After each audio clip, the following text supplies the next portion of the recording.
now, the Kamoka Y has 5 children registered for the league, which means there are still 3 more chairs up for grabs for any kids with disabilities who want to get involved in this fantastic sport.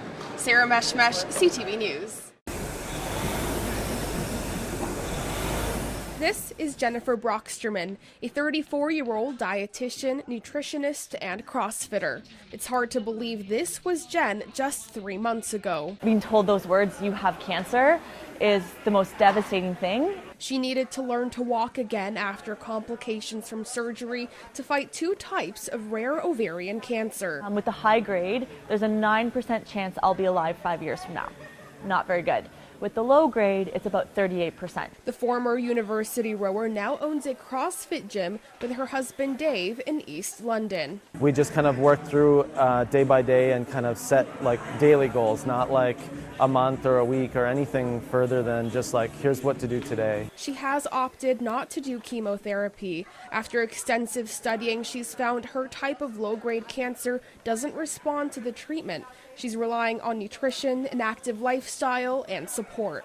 I love this quote that I'm living by right now, which is believe your diagnosis, but don't necessarily believe your prognosis. Part of her recent support is fundraisers like this one involving the Western rowing team. Since her story about her getting diagnosed with cancer, it really touched me, and since December, I've had this idea to do an event to support her, for sure. She's a very inspirational person. The money raised from this event will be split 50-50, half to the Western rowing team, and the other half will go directly to families who are going through treatment. She is an extremely positive person, knowing whatever the future holds, she will be okay. The fork can go 2 ways. It's either, I don't know I'm going to be okay, because my body's going to fight it and I can be this amazing case of radical remission, and that's obviously what I'm hoping for. Or it's, I don't know, but I'm going to be okay, and this might take my life at a really young age, but I'm at peace with it being either direction. Sara Meshmesh, CTV News. Although the fire is not being treated as suspicious, the fire marshal has been called in to investigate the extensive damage done to the building. In Lucan, Sara Meshmesh, CTV News. One by one, Londoners were welcomed to the Jewish Community Center. Hi there, how are you? I hope you're hungry. Hundreds ventured in out of the cold for some hot food. It's a very, very, well-prepared and tasty meal. Inside in the kitchen, volunteers were hard at work, preparing the lunch inspired by the Jewish holiday of Purim. After 3 days of preparations, lead volunteer Darlene Zafman-Guslitz is glad the day is finally here. It's a labor of love with hundreds of people getting involved, hundreds of people donating, and hopefully hundreds of people coming to eat. Throughout the day, they met their goal, serving about 300 to 400 people, many who arrived via a bus service set up by the organizers. We've hired a bus to run between the downtown core and East London and back to here at the Jewish Community Center, and the idea is that we want to make this meal as accessible to as many people as possible. Along with the chicken, soup, and baked goods, the community center also gave away donated clothes. Well, I already grabbed a t-shirt and I grabbed a pair of shoes. For many in attendance, the best part was the social interactions. They have clothing they give away for people who need it, and they have, the opportunity for people to get together. Some people really need this stuff, and to them it's like they get to see people they haven't seen for a year, 2 years. We are welcoming them as our guests to a festive meal. This is not giving them the least that we can do. This is giving them the best that we can do. The goal of the event was to bring the community together and bring food and clothing donations to those who needed it. And for those leaving the event, they just had this one thing to say. Thank you. Sara Meshmesh, CTV News. St. Thomas police say one of their officers was struck with a piece of wood while responding to a domestic dispute. On Friday evening, police were called to a residence to check on the well-being of a woman.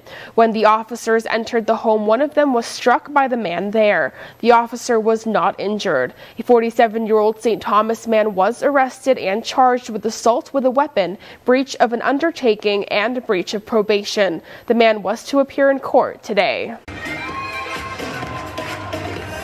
A fundraising event at Western today brought a lot of smiling faces to the room. Motion Ball U is an organization that raises awareness and funds for Special Olympics Canada. This is an opportunity for our students to play sports with the Special Olympic athletes that they're raising money for and that they're building awareness for. With 140 students participating alongside 18 Special Olympic athletes, the event is working towards a $15,000 goal. It's really big, and plus it's more, we use it for both equipment and for bringing things up for people to use, and it's a great money, it's a great support.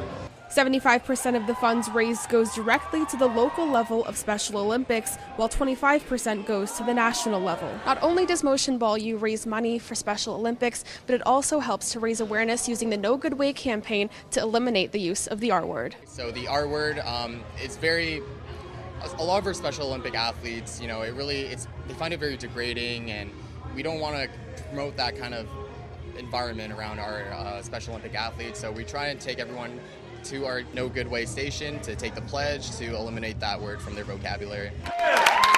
The campaign is especially important for Ashley and Jero, whose cousin has an intellectual disability, which has motivated her to spread the word about No Good Way.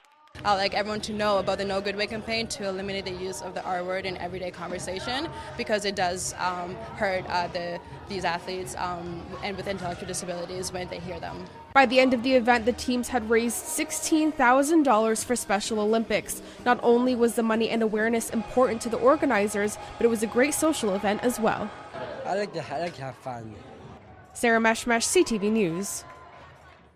It's official, London has been approved for a marijuana brick and mortar retail outlet. The Alcohol and Gaming Commission of Ontario has approved 3 locations in the province, including Central Cannabis in London. It will be located in a strip mall on Wonderland Road and Oxford Street. The store is expected to open to the public on April 1st. The AGCO can levy thousands in fines if applicants who get retail license do not open their stores on time. Residents of this building experienced a similar fire just 4 years ago. As of now, fire officials say they don't know the cause of the fire, but it is not being treated as suspicious. One woman does remain in critical condition. Sara Meshmesh, CTV News.